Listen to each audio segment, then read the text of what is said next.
Haleluya, puji Tuhan, selamat pagi Bapak Ibu dan saudara-saudara sekalian. Salam dalam kasih Tuhan kita Yesus Kristus. Kita bertemu kembali pada pagi hari ini, hari Minggu, hari yang diberikan Tuhan untuk kita memuji dan menyembah Dia. Bapak Ibu dan saudara yang dikasihi oleh Tuhan, mari kita beri waktu yang terbaik baik Tuhan. Kita berikan persembahan hidup kita bagi Allah, sehingga pada hari ini kita dapat bersama-sama memuji Dia, menyembah Dia, dan memuliakan Dia.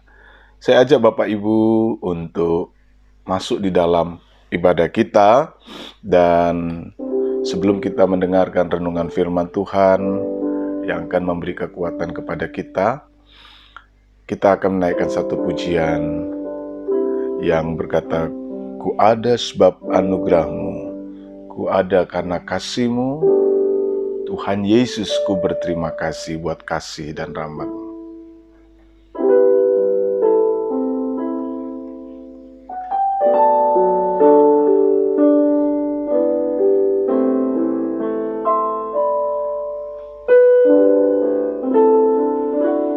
Ku ada sebab anugerah-Mu, ku ada karena kasih-Mu, Tuhan Yesus, ku berterima kasih buat kasih rahmat-Mu. Ku ada sebab anugerah-Mu, ku ada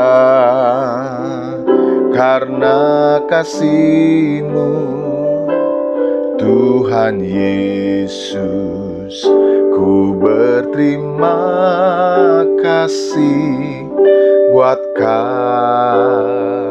kasih rahmat-Mu. Terima kasih, terima kasih Yesus,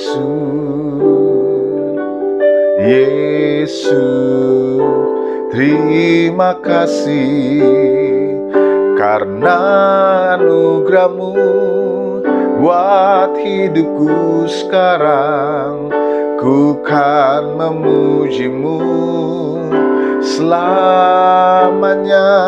Terima kasih, terima kasih Yesus,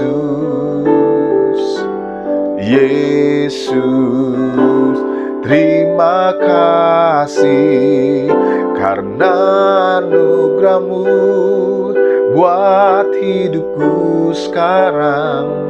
Ku kan memuji-Mu selamanya.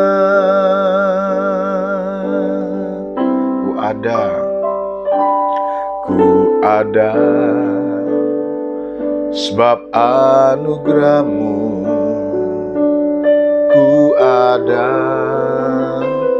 karena kasih-Mu, Tuhan Yesus, ku berterima kasih buat kasih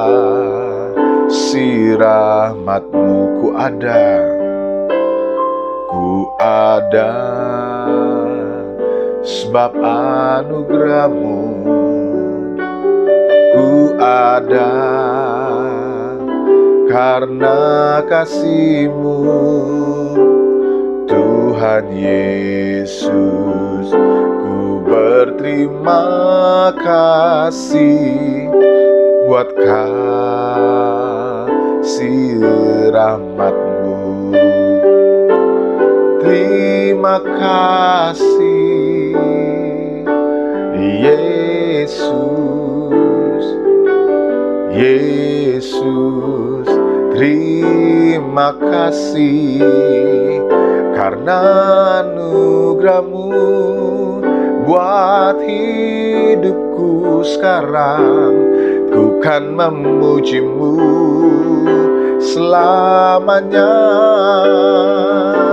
terima kasih Yesus, Yesus, terima kasih karena anugerah-Mu buat hidupku sekarang. Ku kan memuji-Mu selamanya. Sekali lagi terima kasih, terima kasih Yesus, Yesus, terima kasih karena anugerah-Mu buat hidupku sekarang. Ku kan memuji-Mu selamanya. Ku kan memuji-Mu selamanya. Oh, ku kan memuji-Mu selamanya.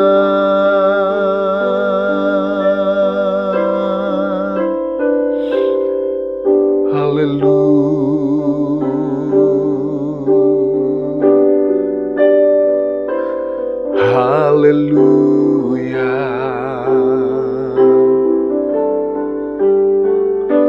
haleluya. Terpujilah Tuhan, terpujilah Tuhan, Engkau Allah yang baik. Haleluya, haleluya, haleluya, haleluya, haleluya. Glory bagi-Mu, glory bagi-Mu. Haleluya, haleluya. Katakan terima kasih, terima kasih Yesus, Yesus, terima kasih karena anugerah-Mu buat hidupku sekarang. Ku kan memuji-Mu selamanya. Ku kan memuji-Mu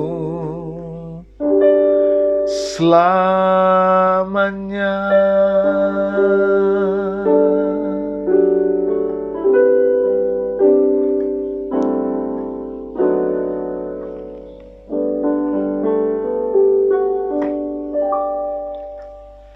Mari kita berdoa. Bapa, terima kasih pagi ini Engkau hadir buat kami. Kau sudah memelihara di sepanjang malam peristirahatan kami. Dan pagi ini kami dapat datang bersama, memuji, memuliakan, menyembah, mengagungkan Tuhan. Dan tiba saatnya bagi kami untuk mendengarkan firman-Mu. Berbicaralah bagi kami, karena kami anak-anak-Mu siap mendengarkan. Dalam nama Tuhan Yesus Kristus, haleluya. Amin. Puji Tuhan, Bapak, Ibu, dan Saudara yang dikasihi oleh Tuhan Yesus Kristus. Mari kita siapkan hati kita untuk mendengarkan firman Tuhan. Dan pagi hari ini, saya akan mengajak Bapak Ibu untuk membaca dari kitab 1 Samuel, pasal yang ke-17, mulai ayat yang ke-40 sampai 51. Perikop ini cukup panjang, jadi saya memotong pembacaan di perikop ini. 1 Samuel 17, mulai ayat yang ke-40 sampai ayat yang ke-51. Demikian pembacaan firman Tuhan. Lalu Daud mengambil tongkatnya di tangannya, dipilihnya dari dasar sungai 5 batu yang licin, dan ditaruhnya dalam kantung gembala yang dibawanya, yakni tempat batu-batu, sedang umbannya dipegangnya di tangannya. Demikianlah ia mendekati orang Filistin itu. Orang Filistin itu kian dekat menghampiri Daud, dan di depannya orang yang membawa perisainya.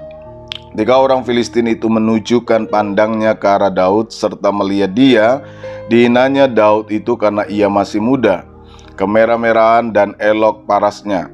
Orang Filistin itu berkata kepada Daud, "Anjingkah aku, maka engkau mendatangi aku dengan tongkat?" Lalu demi para ilahnya orang Filistin itu mengutuki Daud. Pula orang Filistin itu berkata kepada Daud, "Hadapilah aku, maka aku akan memberikan dagingmu kepada burung-burung di udara dan kepada binatang-binatang di padang." Tetapi Daud berkata kepada orang Filistin itu, "Engkau mendatangi aku dengan pedang dan tombak dan lembing, tetapi aku mendatangi engkau dengan nama Tuhan semesta alam, Allah segala barisan Israel yang kau tantang itu. Hari ini juga Tuhan akan menyerahkan engkau ke dalam tanganku, dan aku akan mengalahkan engkau dan memenggal kepalamu dari tubuhmu. Hari ini juga aku akan memberikan mayatmu dan mayat tentara orang Filistin kepada burung-burung di udara dan kepada binatang-binatang liar, supaya seluruh bumi tahu bahwa Israel mempunyai Allah, dan supaya segenap jemaah ini tahu bahwa Tuhan menyelamatkan bukan dengan pedang dan bukan dengan lembing, sebab di tangan Tuhanlah pertempuran, dan ia pun menyerahkan kamu ke dalam tangan kami." Ketika orang Filistin itu bergerak maju untuk menemui Daud, maka segeralah Daud berlari ke barisan musuh untuk menemui orang Filistin itu. Lalu Daud memasukkan tangannya ke dalam kantungnya, diambilnyalah sebuah batu dari dalamnya, diumbannya, maka kenalah dahi orang Filistin itu, sehingga batu itu terbenam ke dalam dahinya, dan terjerumuslah ia dengan mukanya ke tanah. Demikianlah Daud mengalahkan orang Filistin itu dengan umban dan batu. Ia mengalahkan orang Filistin itu dan membunuhnya tanpa pedang di tangan. Daud berlari mendapatkan orang Filistin itu, lalu berdiri di sebelahnya. Diambilnyalah pedangnya, diunusnya dari sarungnya, lalu menghabisi dia. Dipancungnyalah kepalanya dengan pedang itu. Ketika orang Filistin melihat bahwa pahlawan mereka telah mati, maka larilah mereka. Puji Tuhan. Bapak, Ibu, dan Saudara yang dikasihi oleh Tuhan Yesus Kristus, tema firman Tuhan pagi ini adalah hadapi raksasa hidupmu. Saudara, salah satu film rohani yang pernah saya tonton dan cukup menginspirasi adalah film Facing the Giants. Film itu bercerita tentang seorang pelatih klub football di sebuah sekolah Kristen. Di dalam kisah film itu diceritakanlah bagaimana karir sang pelatih ini mengalami sebuah tantangan. Masalah datang bertubi-tubi. Mulai dari klub yang ia pimpin, yang selalu kalah, sehingga kemudian ia terancam untuk dipecat.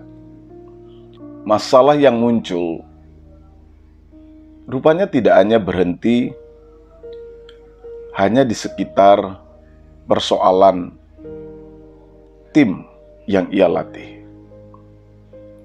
Tidak hanya di sekitar persoalan karir kepelatihannya. Masalah juga muncul bertubi-tubi datang di dalam persoalan ekonomi rumah tangganya.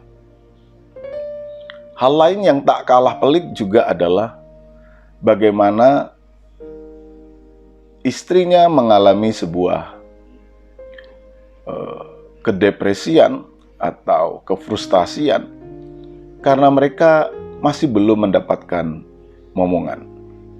Setelah masalah yang bertubi-tubi ini pada akhirnya membuat sang pelatih betul-betul menyerahkan dirinya kepada Tuhan.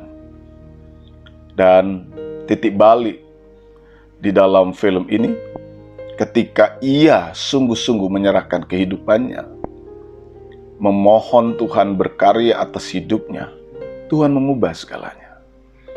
Ia memiliki sebuah inspirasi besar untuk membangun tim. Tuhan kemudian memulihkan kehidupan ekonominya lewat perubahan yang ada di dalam dirinya, yang mempengaruhi kehidupannya. Timnya mengalami pemulihan, keluarganya mengalami pemulihan, ekonominya mengalami pemulihan. Bahkan di akhir cerita film itu, mereka pada akhirnya dikaruniakan anak. Saudara, kisah film Facing the Giants ini kemudian mengingatkan saya juga dengan ayat-ayat yang kita baca ini, yaitu pergumulan yang dialami oleh bangsa Israel melawan seorang raksasa, yaitu Goliat dari bangsa Filistin. Saudara, kisah Daud yang mengalahkan Goliat adalah kisah yang sangat inspiratif. Bagaimana kehidupan orang percaya mengalahkan tantangan-tantangan besar di dalam kehidupannya. Di dalam banyak fakta kehidupan seseorang, saudara, kekalahan yang dialami oleh banyak orang tidak selamanya disebabkan oleh kekuatan-kekuatan yang datang dari luar, oleh kekuatan-kekuatan besar yang dihadapi oleh seseorang. Tetapi banyak sekali kekuatan, tekad, dan pengharapan itu hilang di dalam diri seseorang karena mereka tidak mampu untuk membangun sebuah kekuatan di dalam hidupnya sendiri. Jadi masalah terbesar sebenarnya di dalam berbagai macam pergumulan yang dihadapi oleh seseorang bukan datang dari luar, tetapi justru datang dari dalam diri seorang manusia itu sendiri. Ada beberapa hal yang membuat seseorang itu kehilangan kekuatan, tekad, dan pengharapan ketika menghadapi sebuah tantangan kehidupan yang dihadapinya. Yang pertama, saudara, banyak orang mengalami kekalahan. Mereka kehilangan kekuatan, tekad, dan pengharapan karena mereka melihat tantangan-tantangan, pergumulan-pergumulan yang dihadapi itu sebagai sebuah raksasa yang tidak akan pernah dapat dikalahkan. Ketika seseorang melihat tantangan pergumulan itu sebagai raksasa yang selamanya tidak dapat dikalahkan, yang selamanya tidak akan dapat dihadapi, maka orang tersebut sedang mengecilkan kekuatannya sendiri. Dia sedang menghancurkan keyakinannya sendiri. Dia akan kehilangan tekad, dia akan kehilangan pengharapan, karena dia berpikir bahwa tantangan itu tidak akan pernah dia dapat kalahkan, tidak akan pernah ia dapat hadapi. Ketika bangsa Israel ini melihat sosok Goliat yang besar, mereka melihat postur yang luar biasa, yang tegap, yang kuat, yang hebat melebihi diri mereka. Mereka berkata, kami tidak akan dapat mengalahkannya. Kami pasti akan kalah. Kami pasti akan gagal. Kami tidak akan dapat mengalahkan Goliat. Pandangan yang kurang lebih sama bisa kita lihat di dalam kisah ketika orang Israel ingin masuk ke tanah Kanaan. Musa mengirim 10 pengintai. Dan apa yang kemudian mereka terima dari laporan pengintai-pengintai ini? 10 orang mengatakan bahwa bangsa yang ada di tanah Kanaan itu bangsa-bangsa yang memiliki postur yang besar. Mereka adalah keturunan Enak, keturunan raksasa. Kita seperti belalang. Saudara lihat bahwa cara pandang yang melihat tantangan pergumulan itu sebagai raksasa itu akan berakibat untuk mengecilkan cara seseorang melihat dirinya. Mereka melihat bangsa yang besar, mereka melihat raksasa sebagai yang tak terkalahkan, maka disitulah kekuatan mereka hilang. Disitulah tekad mereka hilang. Disitulah pengharapan mereka pun hilang. Nah, Bapak, Ibu, dan Saudara yang dikasihi Tuhan, hal yang pertama ini akan mengakibatkan hal yang kedua, yaitu cara pandang yang salah dalam melihat diri sendiri. Seperti tadi yang saya katakan, ketika cara pandang yang pertama ini menjadi sesuatu yang mutlak, maka ada konsekuensinya. Konsekuensinya apa?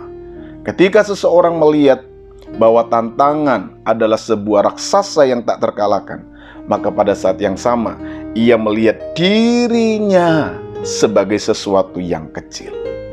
Ia tidak akan dapat menemukan sesuatu yang baik lagi dalam dirinya.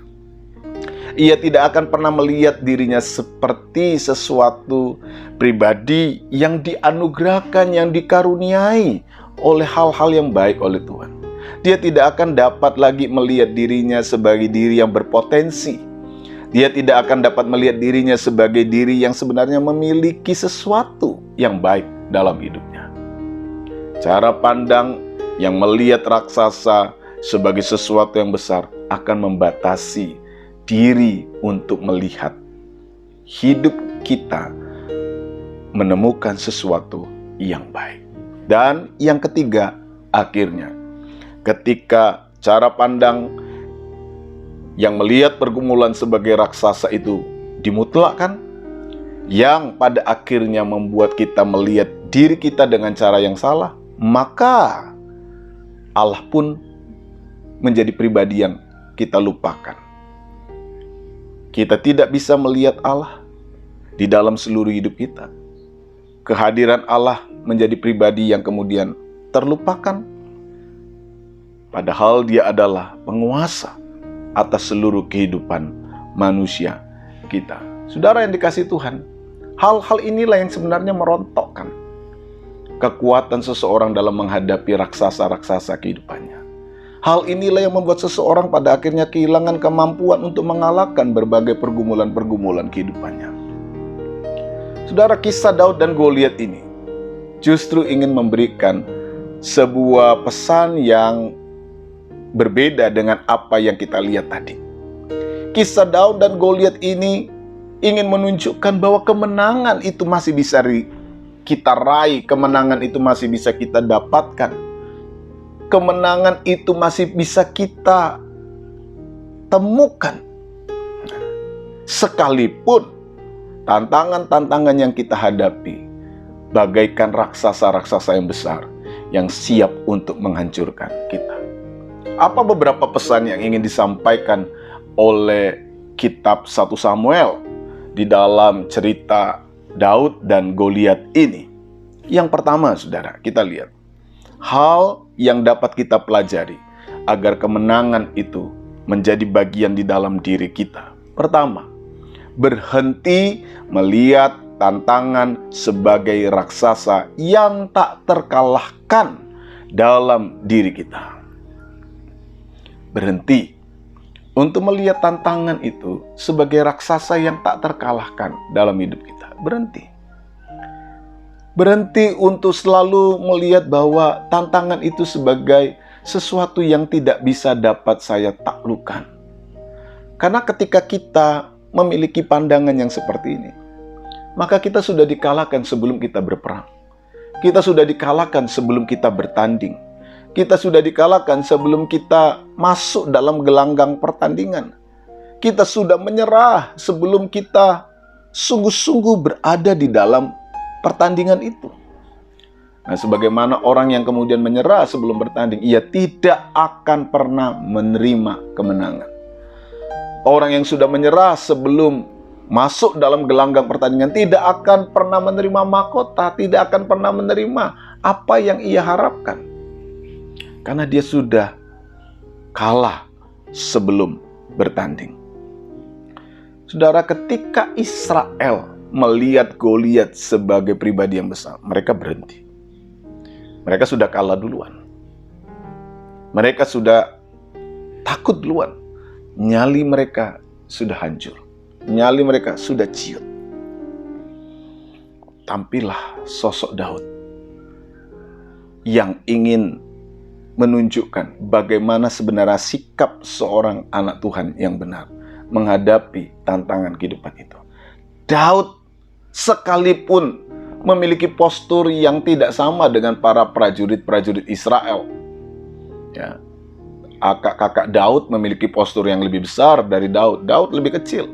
Dan kakak-kakak Daud itu adalah postur ideal seorang tentara. Daud lebih kecil dikatakan. Namun kemudian Daud tampil. Sekalipun di dalam keterbatasannya, Daud hadir untuk memberikan sebuah pemahaman bahwa jangan terlalu memutlakkan pergumulan, tantangan itu, musuh itu sebagai pribadi yang tak terkalahkan. Mengapa kita harus melihat pergumulan itu sebagai pribadi yang tidak dapat dikalahkan? Daud hadir, Daud menunjukkan, berhentilah untuk melihat pergumulan itu sebagai sesuatu yang tidak dapat kita kalahkan. Dan inilah yang menjadi kunci awal kemenangan dari Daud. Ketika Daud mampu menghentikan cara pandang itu, Daud memberi jalan bagaimana sebuah kemenangan itu dapat diraih oleh Israel. Bapak, Ibu, dan Saudara yang dikasihi Tuhan, hal pertama yang kita pelajari pagi hari ini, berhenti untuk selalu melihat bahwa tantangan itu tidak bisa dikalahkan. Karena itu hanya akan mengecilkan kekuatan kita. Itu hanya akan menghancurkan kekuatan kita. Itu hanya melemahkan tekad kita dan pengharapan kita.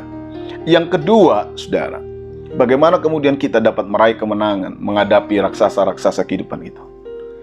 Bangunlah kematangan diri sendiri. Dengan cara apa? Dengan cara tidak mau untuk berhenti atau tidak menolak setiap pembentukan yang Allah berikan kepada kita. Kebanyakan orang ingin meraih kemenangan, kebanyakan orang ingin mendapatkan kesuksesan, tapi sedikit sekali orang yang siap untuk dibentuk. Sedikit sekali orang yang siap untuk dimatangkan oleh Allah dalam proses pembentukannya. Orang tidak akan pernah bisa meraih sesuatu tanpa kematangan. Orang tidak akan bisa meraih tanpa persiapan. Orang perlu dilatih. Nah, persoalannya adalah ketika seseorang dilatih ini, seseorang masuk dalam sebuah proses yang tidak menyenangkan. Dia digenjot, dia dipacu, dia dipicu, dia didisiplinkan, dia harus memaksa dirinya, mempersiapkan dirinya dengan baik. Pengalaman-pengalaman Daud sebelum ia berperang dengan Goliat menunjukkan bagaimana Daud menjadi pribadi yang dimatangkan oleh Tuhan. Daud menjadi pribadi yang siap untuk menjadi seorang tokoh pemimpin yang besar di Israel. Daud melatih dirinya sedemikian rupa. Daud mendisiplinkan dirinya sedemikian rupa. Dia mau untuk dididik. Dia mau untuk membiarkan Tuhan membentuk kehidupannya. Dia dilatih. Dia mempersiapkan diri. Kemampuan Daud untuk dapat mengalahkan Goliat tidak datang tiba-tiba. Dia melatih dirinya sedemikian rupa. Dia melatih mentalnya sedemikian rupa. Dia melatih kedisiplinannya sedemikian rupa. Dia melatih kepekaannya untuk memimpin umat sedemikian rupa. Melalui ketika dia menjadi seorang gembala. Dia menjaga kawanan domba, kambing dombanya. Dia siap menghalau beruang, menghalau singa, menghalau binatang-binatang buas yang siap mengganggu. Daud mau diproses. Saudara, menjadi orang yang siap menghadapi raksasa memang bukan sesuatu yang instan. Kesiapan untuk melatih diri setiap hari, melatih mental, melatih ketajaman, melatih kekuatan, ini sesuatu yang terjadi setiap hari. Sehingga yang diperlukan di sini adalah bagaimana saya siap dibentuk oleh Allah. Saya siap dibentuk oleh kebenaran firman. Saya siap dibentuk untuk membentuk iman. Saya siap dibentuk memiliki kematangan. Nah, ini yang memang tidak mudah. Tidak mudah. Tetapi ini adalah jalan bagaimana kita dapat melihat kemenangan-kemenangan itu. Yang ketiga, saudara, inspirasi yang kita terima dari kisah Daud dan Goliat adalah bahwa untuk meraih kemenangan menghadapi raksasa-raksasa kehidupan, itu tidak bisa dijalan dengan menjadi orang lain. Ketika Daud diketahui akan berperang melawan Goliat, Saul ingin agar Daud mengenakan pakaian perangnya, jubah perangnya yang sangat berat itu. Badan Daud kecil, posturnya kecil, sehingga ketika Saul menyuruh agar Daud menggunakan perlengkapan-perlengkapan perang itu, Daud tidak mampu. Daud tidak bisa menggunakannya. Daud tidak leluasa menggunakan kekuatannya. Daud tidak leluasa menjadi dirinya. Daud terpenjara. Saudara, ini pelajaran penting. Bahwa untuk mengalahkan seseorang, mengalahkan pergumulan kita, mengalahkan tantangan, kita tidak bisa menjadi seperti orang lain. Setiap kita ini memiliki keunikannya sendiri.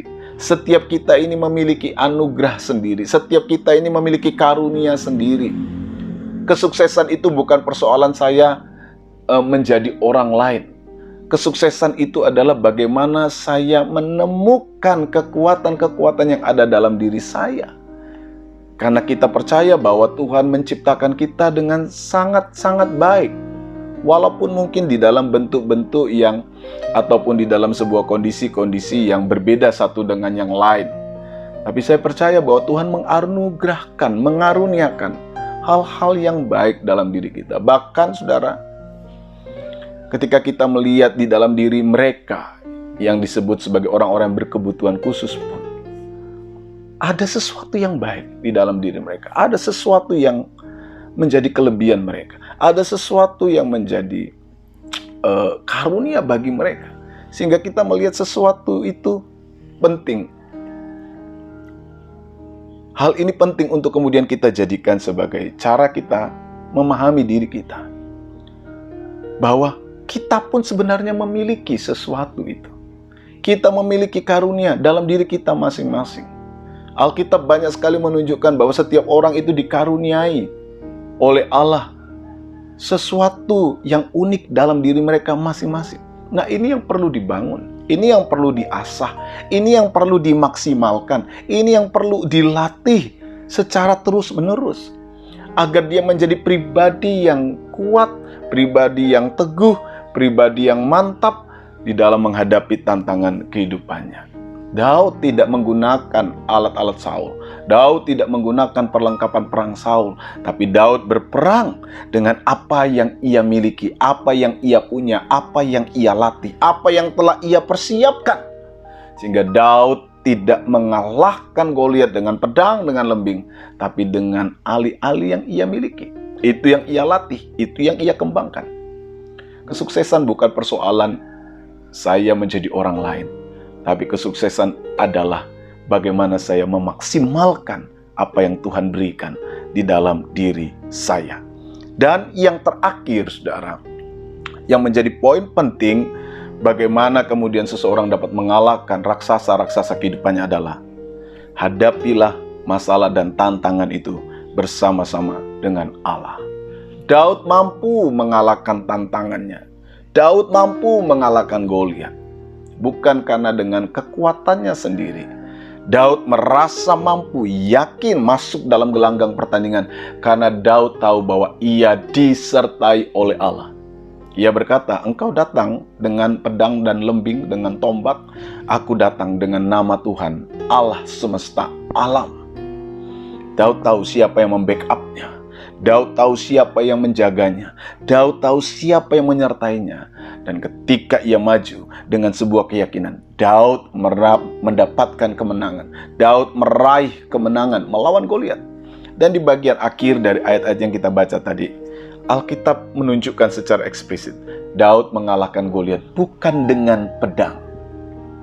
Teks itu ingin menekankan bagaimana peran Allah yang hadir di dalam Daud. Peran Allah yang hadir di dalam tokoh Daud yang pada akhirnya membawa Daud meraih kemenangan. Saudara, dari keempat hal ini kita melihat ada beberapa hal penting yang perlu untuk kita bangun dalam diri kita, yaitu adalah peran Allah dan peran kemanusiaan kita. peran kemanusiaan kita menjadi sesuatu yang penting untuk kita perhatikan. Namun peran Allah juga adalah sesuatu yang tidak kalah penting untuk kita perhatikan. Keduanya berjemalin untuk kemudian membangun sebuah keutuhan kekuatan yang menghasilkan pribadi yang kuat menghadapi berbagai raksasa dalam kehidupannya. Saudara, tantangan yang kita hadapi hari ini cukup banyak. Masing-masing kita memiliki raksasanya di dalam kehidupan kita. Ya, dalam kehidupan kita ini kita punya raksasanya masing-masing. Dalam pekerjaan, dalam hidup rumah tangga, dalam hidup bersama dengan orang lain, bahkan dalam cara kita melihat diri kita sendiri. Ada momok, ada raksasa yang kita hadapi. Saya tidak tahu raksasa apa yang mungkin sedang dihadapi oleh Bapak, Ibu, dan saudara-saudara sekalian. Tetapi Alkitab ingin menunjukkan bahwa tidak ada raksasa yang tidak bisa dikalahkan ketika seseorang mau membangun sebuah kualitas kehidupannya dengan benar. Saudara, mari kita bangun sebuah kualitas kehidupan yang baik bersama-sama dengan Allah.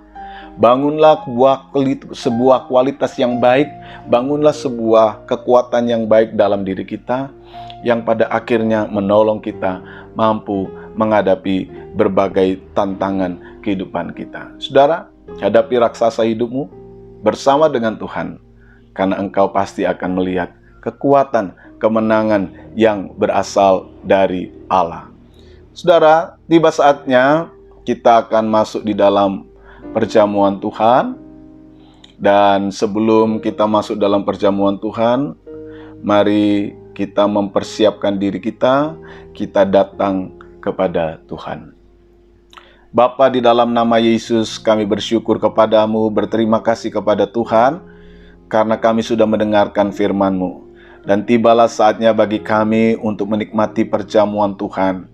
Kami mau Tuhan, Engkau menguduskan dan menyucikan kami, mengampuni segala dosa dan kesalahan kami, agar kehidupan kami menjadi kehidupan yang layak untuk menerima tubuh dan darah Tuhan.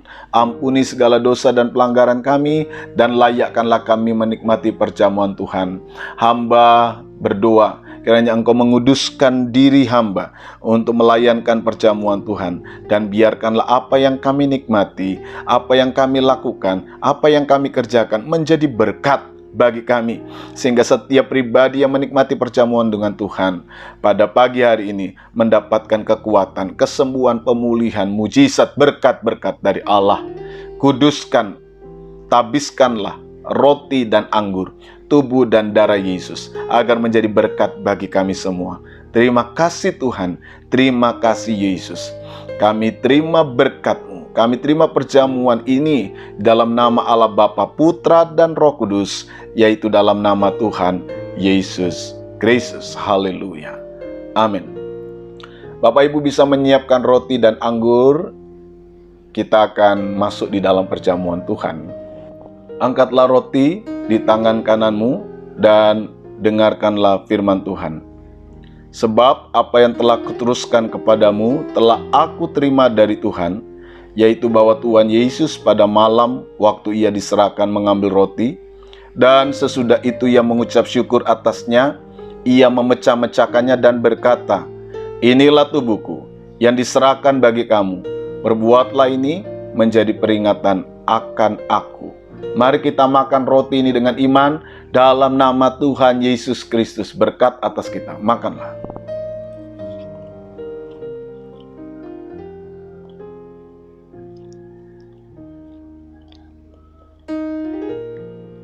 Haleluya. Haleluya. Haleluya.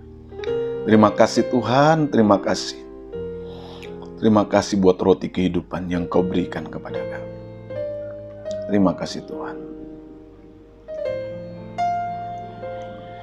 Saudara, siapkan cawan anggur di tangan kananmu dan dengarkanlah firman Tuhan. Demikian juga ia mengambil cawan sesudah makan lalu berkata, "Cawan ini adalah perjanjian baru yang dimeteraikan oleh darahku.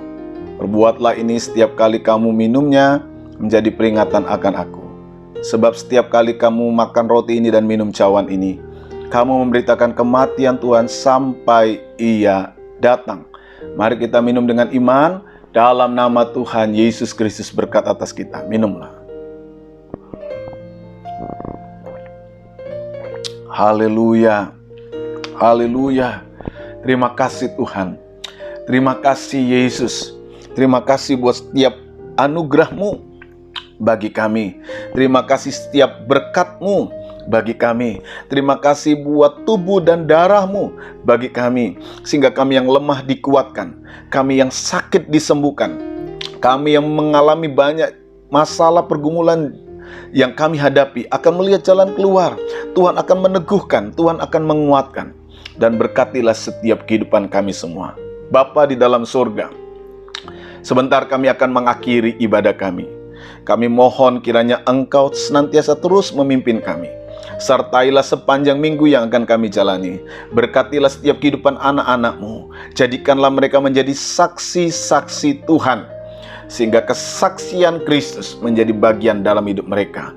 Mereka menjadi pemenang-pemenang di dalam pergumulan di dunia ini, sehingga mereka dapat menjadi alat Tuhan untuk menyatakan kemuliaan Tuhan. Sekarang kami akan mengakhiri ibadah kami. Turunkanlah tangan berkat-Mu buat kami sekalian. Saudaraku yang terkasih, terimalah berkat Tuhan. Kiranya anugerah damai sejahtera dari Tuhan Yesus Kristus, kasih Allah Bapa dalam persekutuan Roh Kudus, menyertai, memberkati kita sekalian hari ini sampai selama-lamanya. Haleluya. Amin. Tuhan kiranya memberkati Bapak, Ibu, dan saudara sekalian. Selamat hari Minggu. Tuhan memberkati kita sekalian. Haleluya.